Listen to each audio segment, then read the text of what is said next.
Bonjour mes chers Gémeaux, je suis ravie de vous retrouver pour votre petite guidance relationnelle, émotionnelle et ou sentimentale pour le mois de septembre 2024.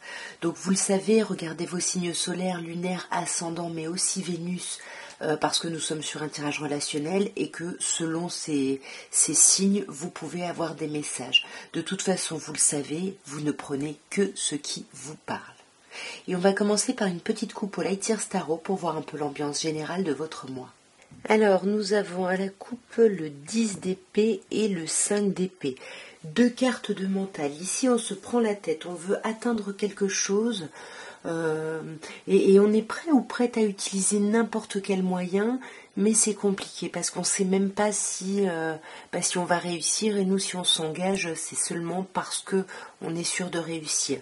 Et là, on veut vraiment clôturer un cycle qui a été très compliqué ici.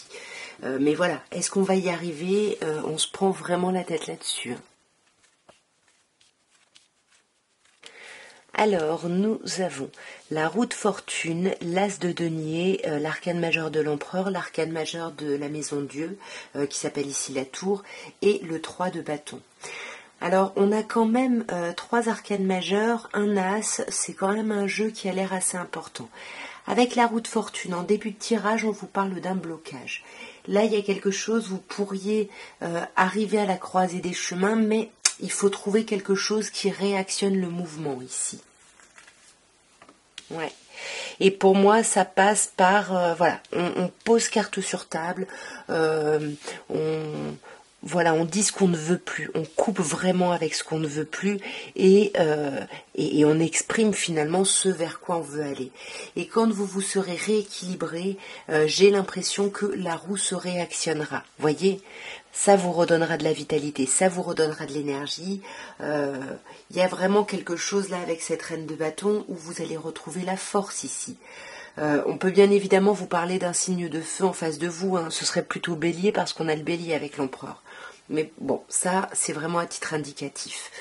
Avec cet as de denier, il y a quand même cette sensation ici d'être bloqué, mais de vouloir un renouveau. On veut un renouveau, mais on ne sait pas, on ne le voit pas arriver. Vous voyez, il y a cette idée avec le cavalier de denier, on s'impatiente un peu ici, on en a marre d'y aller tranquillement, d'y aller lentement, d'être dans la réflexion.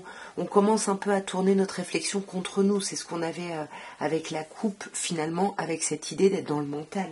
Mais après, vous voyez, après on a quand même cet empereur qui ressort ici plutôt à une position assez intéressante ici.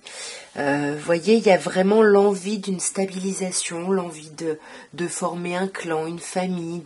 On veut stabiliser ça ici. Et j'ai l'impression qu'on va tout faire pour, vous voyez, parce qu'on est vraiment, même si on avance seul contre tous ici, on est vraiment ancré en fait sur nos idées et voilà, et on est déterminé quand même, il y a une forme de détermination.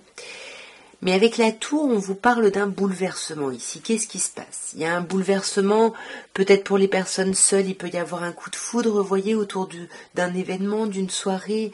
Mais pour moi, la tour avec le 4 de bâton, ce qui émerge là, c'est quelque chose de positif. On va célébrer quelque chose ici. Pour moi, on va sortir d'une phase d'enfermement, mais de façon un peu brutale ici. Peut-être que là, il peut y avoir aussi, il pouvait y avoir des questionnements financiers. Pareil, ça vole en éclats. On ne se sent plus seul. On avance à deux. Il y a une idée de rapprochement. Et en plus, avec ce 3 de bâton suite à tout ça, les opportunités vont arriver. Vous n'aurez plus qu'à attendre parce que le travail, vous l'aurez fait, voyez.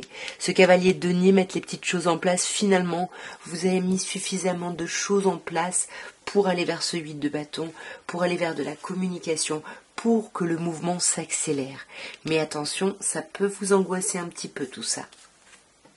Ouais, mais voyez, pour moi, vous allez tourner le dos à tout ce stress, à toute cette angoisse pour aller vraiment dans le flot de la vie ici. Je vais vous tirer maintenant une carte avec l'oracle des amoureuses et voilà, je vais vous lire le petit texte et puis je vous laisserai méditer dessus. Écoutez votre cœur. Vous êtes souvent déstabilisé et fragilisé par le regard des autres et leur jugement. Vous vous sentez manipulé par leur posture assurée.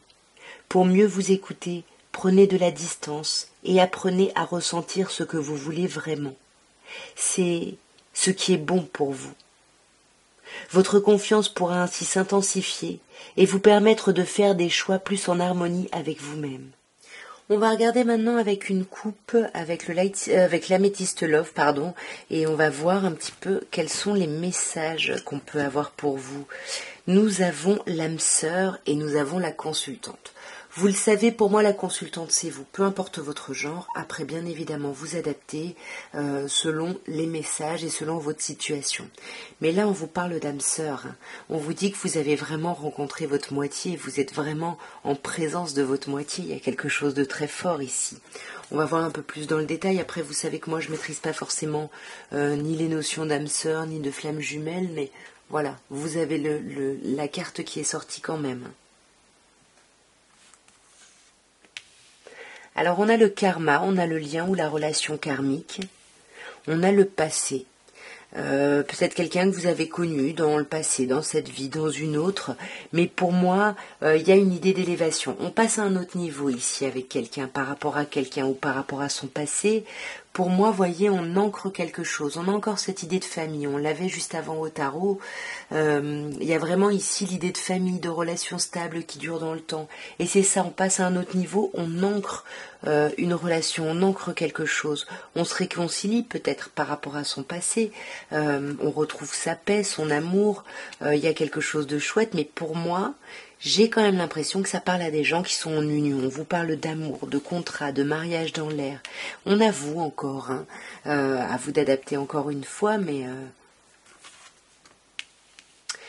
Et alors, ça peut être un signe Capricorne, Verseau en Poisson, en face de vous. Sinon, on vous dit que vous êtes en train de clôturer un cycle. C'est vous qui vous réconciliez avec vous-même ici. Voyez, et vous vous ouvrez à quoi? À l'alchimie, à l'attirance mutuelle. Il y a quelque chose de très fort avec quelqu'un ici. Ouais, voyez, sur la réconciliation, on a la happy end. S'il y avait des complications, c'est terminé ici. Sur Capricorne, Verseau, Poisson, on a le temps de pause, c'est ça. Il y a eu un temps d'interruption, un temps de pause, mais ça y est, ça se termine ici. Pour moi, le temps de pause a fait son travail, a fait son œuvre ici. Ouais. Vous voyez, il y a une idée de chance, on vous dit ose, la chance est une opportunité, et on vous dit que vous allez passer à un autre niveau, peut-être que ça vous demande encore un peu de patience ici, mais on a cette idée d'ancrage, de succès, on vous dit tous les espoirs sont permis ici. Voyez, alors là, peut-être que c'était pas vous cette consultante, peut-être que c'est une polarité féminine en face de vous, je sais pas, peut-être une personne du signe Capricorne, Verseau, Poisson, sinon non à quoi? Ouais, parlez vraiment, c'est ce qu'on avait vu au tarot avant, exprimez-vous, posez carte sur table ici, ne soyez pas en superficie, c'est peut-être ça qui se termine, cette superficialité, ouais, voyez, vous êtes protégé, vous êtes vraiment protégé, y a une attirance, une alchimie très très forte, mais vous êtes déstabilisé ici, mais pour moi, ça risque de durer sur cette rentrée, voyez, mais on vous parle d'une période de 3 mois, donc pour moi ça va pas non plus s'ancrer indéfiniment. Mais voyez, il faut arrêter de garder ses pensées pour soi. Et je vais juste recouvrir le karma, ouais. Arrêtez de porter des masques ici. Et on va terminer, mes chers Gémeaux, avec Dorine Virtue, les anges de l'amour, pour voir un petit peu ce qu'on peut vous dire. Alors, nous avons l'âme sœur. On vous dit oui, c'est bien votre âme sœur ici. On vous demande d'exprimer votre amour. Alors, je reviens avec la carte de la justice. Exprimez vraiment ce que vous voulez, ce que vous ne voulez plus, au-delà d'exprimer votre amour. Mais bien évidemment, ici, on vous demande d'aller au-devant et d'avoir des attitudes un peu douces, un peu romantiques, de faire cet effort-là. On vous demande de faire un effort parce qu'on vous dit que le grand amour vaut bien les étapes par lesquelles on vous demande de passer ici. Alors, ici, nous avons l'amour non réciproque sur l'âme sœur. On vous dit qu'il n'y a pas assez d'attraction ni de chimie ici pour que cette relation puisse continuer à évoluer ici. Et on vous dit très bientôt. Et laissez vos amis vous aider. Demandez et acceptez l'aide de vos amis ici. Alors, il y a peut-être un amour non réciproque, il y a peut-être une inégalité ici dans l'émotionnel. Vous pensez peut-être être en présence de votre âme sœur, mais l'autre personne n'est pas dans ces réflexions-là, mais on vous dit très bientôt, et laissez vos amis vous aider, parlez-en, acceptez de l'aide, demandez de l'aide, exprimez votre amour, parce qu'on vous dit quand même que c'est l'amour de votre vie. Donc je comprends pas trop ici l'amour non réciproque. Peut-être que c'est un amour déséquilibré, peut-être plutôt. Laissez aller les problèmes ici, permettez à la situation de se résoudre d'elle-même et faites un effort. Pour les gens, comme je disais, qui sont un peu où il y a des problématiques, il y a de la réconciliation. On vous parle aussi comme avant de quelqu'un de votre passé qui revient ici, dans votre vie. Et on a les enfants. Donc on vous dit votre vie amoureuse est impactée par les enfants. Peut-être que vous vous réconciliez ici par rapport à des enfants. Mais on vous dit voilà, ayez des conversations cœur à cœur ici, parlez honnêtement, sans masque, sans phare, sans rien. En tout cas, voilà ce que je pouvais vous dire. J'espère que cette petite guidance aura pu vous aider, aura pu vous parler, aura pu vous apporter dans votre réflexion. En tout cas, moi, je vous souhaite une très belle rentrée, si septembre ça correspond pour vous à la rentrée. Je vous souhaite un très beau mois et je vous dis à très bientôt. Au revoir.